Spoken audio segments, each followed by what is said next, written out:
Vidéo un peu spéciale aujourd'hui. J'ai effectué il y a environ un mois et demi une étude posturale dynamique chez VeloFitting et je partage avec vous aujourd'hui cette étude posturale. Alors VeloFitting, je ne les ai pas choisis au hasard. Ils ont quelques belles références, des professionnels en triathlon, en cyclisme, notamment l'équipe AG2R. Donc ça m'a semblé intéressant dans mon cas d'aller les rencontrer, de faire cette étude pour voir éventuellement s'il y avait des changements à faire. C'est une étude que j'ai réalisée pas très loin de chez moi, dans un magasin de cycle, Avenue Cycle à Foucheron, juste à côté de Dole. Donc c'est parti, je vous emmène avec moi et je vous montre les coulisses de cette étude VeloFitting.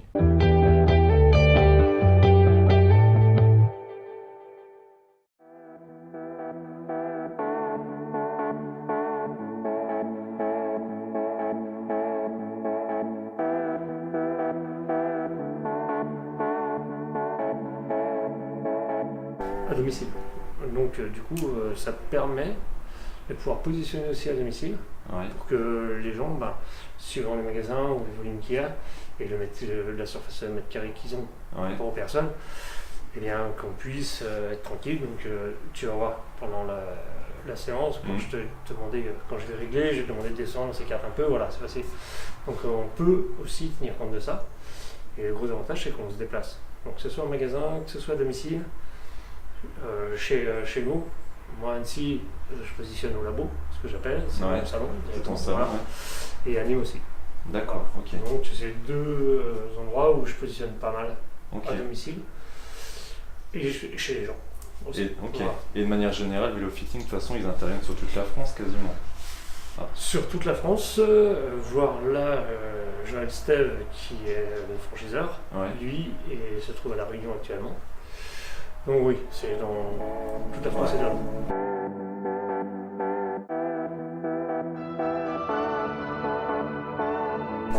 Savoir exactement comment tu es aujourd'hui sur ton vélo, avec la géométrie du vélo, le stack and reach, tout quoi. Donc ça, ce sont les prélèvements des cotes de ton vélo qui vont s'afficher ici. C'est actuel avant l'étude. 771, c'est la hauteur de selle. Ouais, c'est ça. Ok. Avec ce système, justement, quand on règle une morphologie sur une géométrie, une personne qui peut être comme toi peut avoir un entrejambe plus grand. Avec le même entrejambe, on peut avoir des fémurs et des tibias plus longs. Donc, du coup, les angles ne se trouvent pas forcément au même endroit.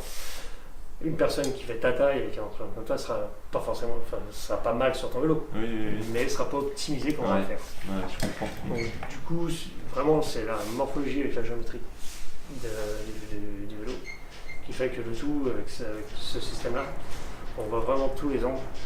Ok.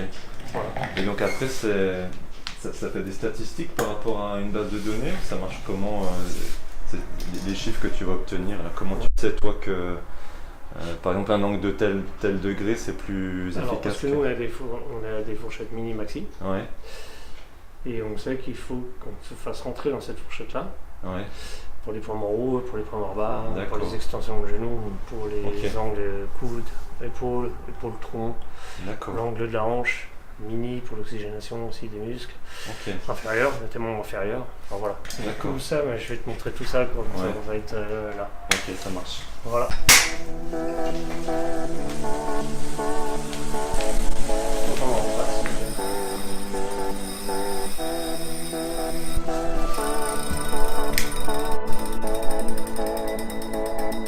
De me faire un petit défilé là pour comment tu vas.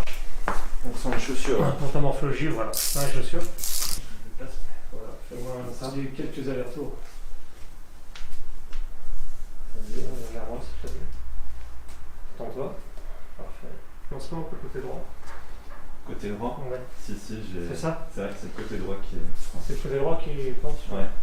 Quand t'as ton épaule qui penche un petit peu, et là ton bassin aussi. D'accord. Donc du coup, tourne-toi. Voilà. Tu peux descendre, s'il te plaît, doucement. Tu viens toucher les mains au sol, doucement. Tac. Ah, mon pouce. Qui se décale quand tu descends. Parfait. Tu peux t'allonger là, s'il te plaît. On va essayer de détendre un peu ton bassin. Après, est-ce que tu vois un peu un kiné ou quelque chose là? Je vois souvent un ostéo, T'as une blessure à droite? T'as chuté? Je suis déjà tombé, Après, on m'a toujours remis en place, donc je sais pas.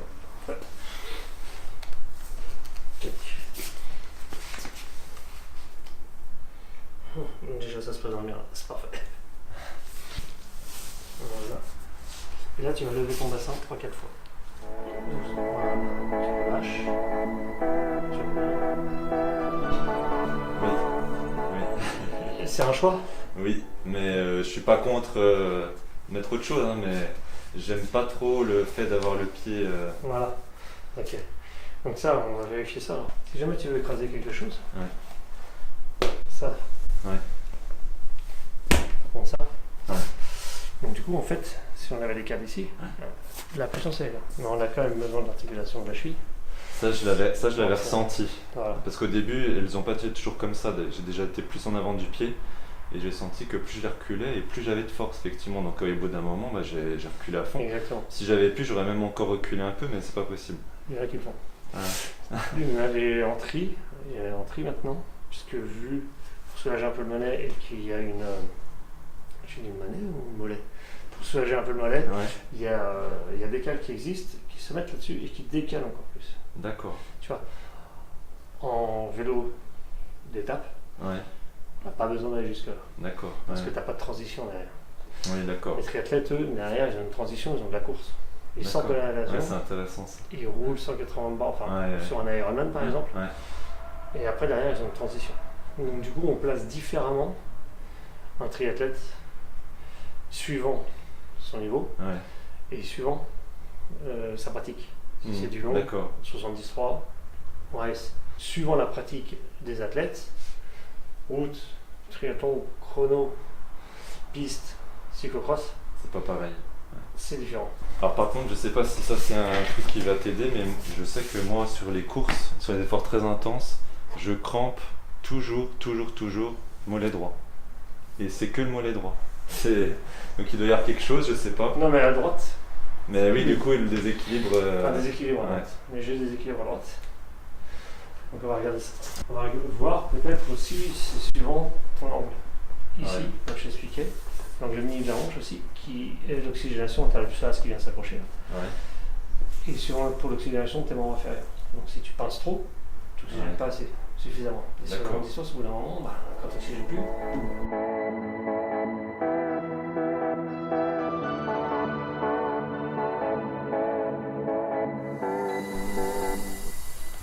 Merci, parfait. Donc là, toi, c'est égal de chaque côté. Ce qui est important, c'est vraiment les talons métatarses. Premier état. Parce que si tu as un certain déséquilibre, c'était plus court d'un côté. Donc il faut qu'on récupère cet écart pour que toi tu te retrouves sur l'axe. D'accord, je le vois. De la même façon. Toi du coup, Ouais. C'est égal, donc on va mettre l'égal. Ah ouais, ouais. Alors moi je t'ai vu marcher, tu marches plutôt droit, t'as remarqué. Ouais. Donc on va mettre plutôt ça un peu pour ta force. Donc comme tu es en cale noir, on va vraiment être très précis là-dessus. Ouais. T'en penses quoi des cales noires?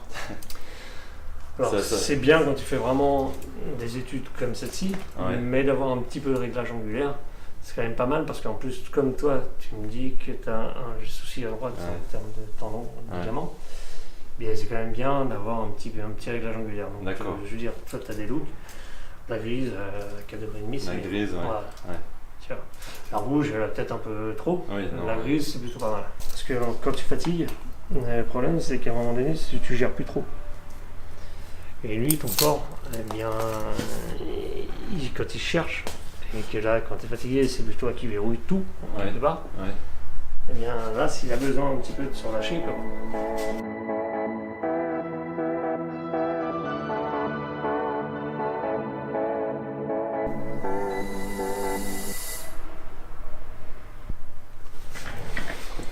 Tu as avancé légèrement au pied droit, en termes d'axe. Tu t'es vraiment bien débrouillé. Le réglage des cales, tu as vraiment été dans le bon sens. Il y a quelques millimètres à récupérer, mais franchement, c'est vraiment le coup de bol. Je pense que tu as été progressivement. Oui, mais bon. Enfin, au niveau du recul, oui, mais après, au niveau de l'angle, je suis resté neutre. En fait, comme je ne savais pas, j'ai mis tout droit. J'ai pas mis d'angle. Et puis au niveau latéral, ouais. Ça, c'est une chose que je vais te rajouter, c'est un peu de Q-factor. Ce qu'on appelle le Q-factor, c'est par rapport à l'axe Voilà, ouais. Tu gardes un peu. Donc en fait, là, tu as juste décalé un petit peu sur l'extérieur, Ouais, c'est là, ça? je t'ai mis sur un peu de voilà. Q-Factor, c'est Je ça? t'ai rajouté un peu de Q-Factor. Ouais. Et je t'ai fait rentrer légèrement. Et le jour, par exemple, où on doit changer les cales, qu'est-ce que tu me conseilles pour être sûr de les remettre au... Alors, si tu changes tes cales, juste sur ces chaussures, Ouais, tu peux tracer ici, ok. tout Ouais, au autour. crayon, ouais. Là, en mettant bien ta mine comme ça, Ouais. pas comme ça. D'accord. Parce que là, tu vois, Ouais. on trace à côté. Donc, tu suis vraiment bien, comme ça.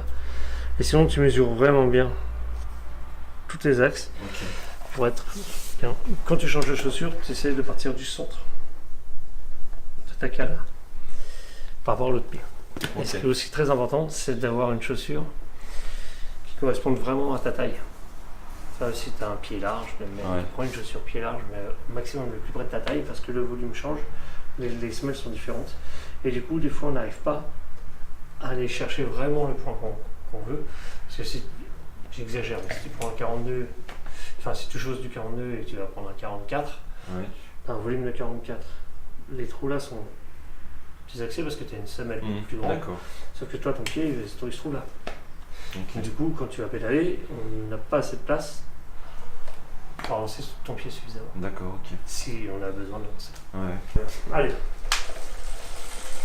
Là, l'idée, c'est de retrouver un équilibre. On n'arrive plus. Ouais. Je me sens bien. Parfait. Alors ça va peut-être pas beaucoup changer parce que ça avait fait quand même pas mal dans mon sens. On a gagné un peu. Parfait. Ouais, avec le logiciel, suivant les mesures, on va peut-être revenir dessus sur les cas. Mais comme c'est quand même la base. Ouais, tu fais un pré-réglage et après tu analyses. Mais souvent il est pas mal. Souvent on le sent bien là. L'important c'est déjà d'équilibrer ça. Et après, si on va rebouger, on va rebouger en étant avec une base qui cède quelque part. Donc là, je vais venir te rentrer un petit peu les cocottes pour que tu aies un alignement des poignets ici et plus de force. Quand tu roules sur les cocottes, à ta prise en main. Ok.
Là.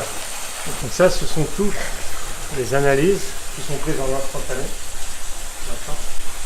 C'est interactif, c'est-à-dire que ça, c'est vraiment pédalage. Donc là, tu as une moyenne qui se fait et tu as les chiffres qui défilent. Et du coup, suivant les codes que ça donne, donc moi, je viens te régler pour te mettre dans ces fourchettes. Comme une. Donc, confort.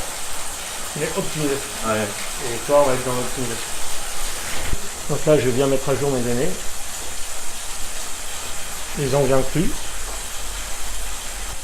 Les angles exclus.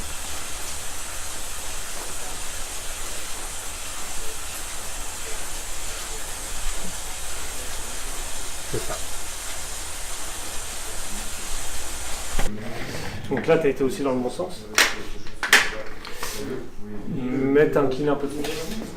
Ce qui fait que, aussi, où ça peut te chauffer sur les quadrilles, c'est que quand tu glisses sur ta selle, il y a un moment donné, tu as besoin de faire ça pour remonter. Ça te le fait des fois? Oui. Voilà. Donc ça, c'est un peu comme dans les dessins animés. Quand tu pédales comme ça, inconsciemment, tu descends jusqu'au moment où tu as besoin de faire ça. Ouais. Donc là, tu cherches le podage. En fait, tu pédales sur... Tu vois, au fur et à mesure que tu descends, ça fait ça. Ouais. Là, ça te charge un maximum le podage. Donc tu fais ça parce que tu as besoin de te reposer. Donc déjà, on va mettre la selle dans 1 degré. C'est ce qui est bien. Donc le fait de faire ça aussi, ça va te remonter un peu. Donc déjà, en agissant là, on va voir aussi ce que ça donne. Donc tu dis 1 degré d'inclinaison, c'est ça? Voilà.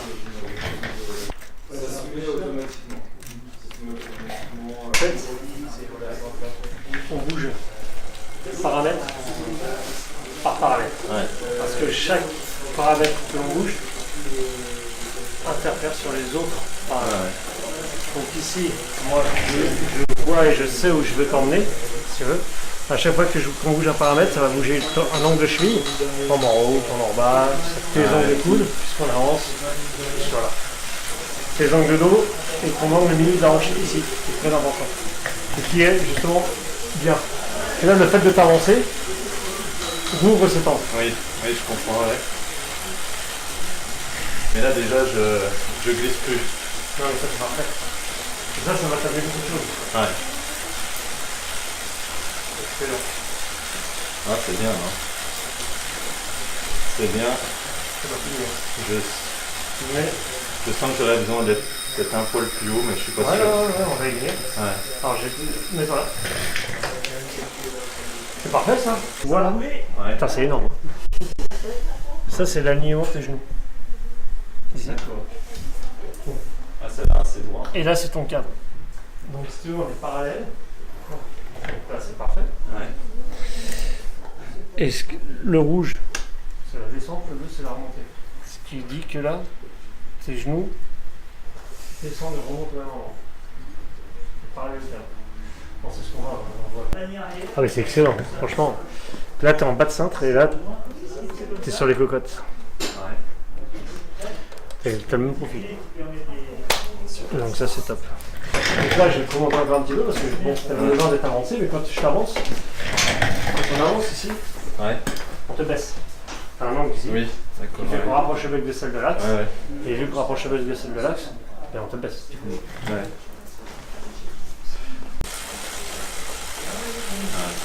Tu vois, là, naturellement, tu vas sur l'avant après, justement, on va voir si tu vas naturellement là-dessus.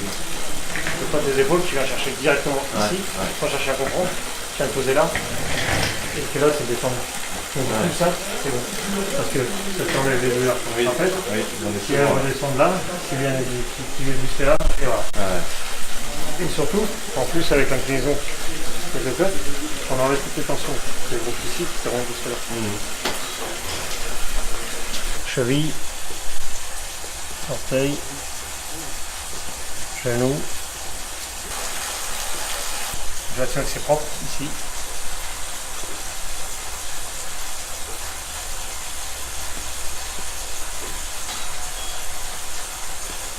Pour le bassin, ça, propre.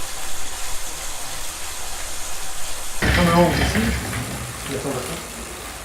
Ça marche. Ici, là. Ouais. Qui fait varier. Par exemple, ici, si tu as un angle qui ferme beaucoup, tu coupes l'oxygénation des membres. Ouais. Parce que là, tu as un péridiaque qui passe, un femoral qui passe, tu as la poche qui se passe ici.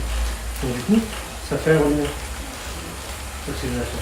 Ouais. Donc, si tu fermes complètement, Je me demande si c'est parce que j'avais à droite, justement. voilà. Du coup, ouais, mais là, comme on est remonté. Oui, bah oui. Et que, du coup, là, ça, c'est un tuyau d'arrosage. Ouais, ouais. Et ça, si tu coupes, bah, c'est que j'ai pas. Et autant te dire que si tu prends la 90 minutes pendant 5 heures, tu fais quelques tours de minutes. Oui. C'est ce qui pouvait t'arriver éventuellement. Ouais. C'est là qu'on a modifié un peu tous les angles, on a rouvert tout ça. Ah ouais. Donc, c'est pas trappé. Après, bon, comme je me sens bien, normalement, au niveau du ressenti, tu vois, ça colle. Donc, Oui, non, mais ça colle. franchement, c'est propre. Et du coup, les petits torses grand jambes, hauteur de selle hyper élevée, le mec il est comme ça. Et voilà, les longueurs manivelles, ça joue pas. Moi par exemple, je joue en 170, par c'est volontaire. Si toi tu vas mettre du 172,5, oui, c'est ça que je voulais savoir. ça c'est bien. Ça va t'aider. Ça t'aide sur la relance. Tu perds pas toi en puissance, vraiment ce qu'on pense, parce que c'est calculé sur la longueur de manivelle. Par contre, tout ce que ça. Alors, il faut remonter ta selle. Parce que tout ce que ça t'amène, ça, c'est que du plus. D'accord. Donc, oui, j'aurais intérêt éventuellement à. Je vais te marquer sur ton plan, voir manivelle sur 72,5. Si toi tu es dans le vélo, tu as l'occasion, tu mets un pédalier, tu essayes. Par contre, tu n'oublieras pas de monter. Il faut remonter. Tu montes. Pas Parce que c'est la tendance, j'ai l'impression actuellement de réduire la longueur des manivelles. C'est la tendance, voilà, c'est tout ça. Il y a plusieurs lances, tout ça, et en fait, les mecs, ils avaient tous peur de perdre du bras de levier, de la puissance.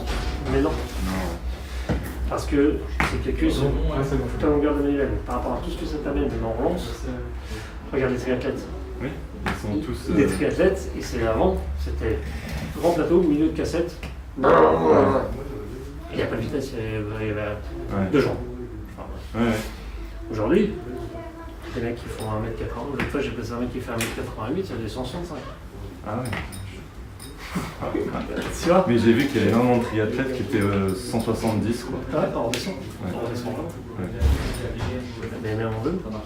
Le seul truc que tu pourras ressentir, c'est vraiment en montée, là tu sens que t'es un peu plus gros. Voilà. D'accord. Mais bon, surtout le reste, voilà. Et encore, ça pénalise pas beaucoup parce que tu as moins tendance à pédaler dans l'ancien. Et tu pourras tourner un peu plus, parce que ça te raccourcit aussi le nombre de cercles. Oui. Tu vois? Donc en termes d'avance, c'est Voilà pour l'étude. Alors, on se trouve aujourd'hui 1 mois et demi plus tard. Donc, j'en profite pour vous faire mon petit compte rendu. J'ai eu le temps de pas mal rouler, donc je me suis habitué aux ajustements. Alors, il n'y a pas eu de gros changements, il m'a rajouté un petit peu de Q-Factor, comme vous l'avez vu, et puis un paramètre en entraînant un autre, un petit peu plus de hauteur de selle, les cocottes légèrement réalignées. Enfin, c'est tout un ensemble de choses qui fait qu'aujourd'hui, je ressens une vraie différence. Alors, la différence, c'est pas énorme, mais je ressens quand même les bienfaits, notamment à partir de plusieurs heures. Je dirais qu'à partir de 3 heures, je commence à noter vraiment une différence. Je me sens moins fatigué, j'ai moins de douleur au niveau des trapèzes, au niveau musculaire, au niveau des jambes, j'ai quasiment plus de crampes dans la mollet. C'est quelque chose qui, moi, je traînais depuis un certain moment, surtout sous les efforts intenses. J'ai l'impression qu'au niveau musculaire, la répartition de la puissance est vraiment mieux faite. Donc ça m'a pas fait gagner 30 watts de FTP ou 30 watts de PMA, faut pas non plus rêver.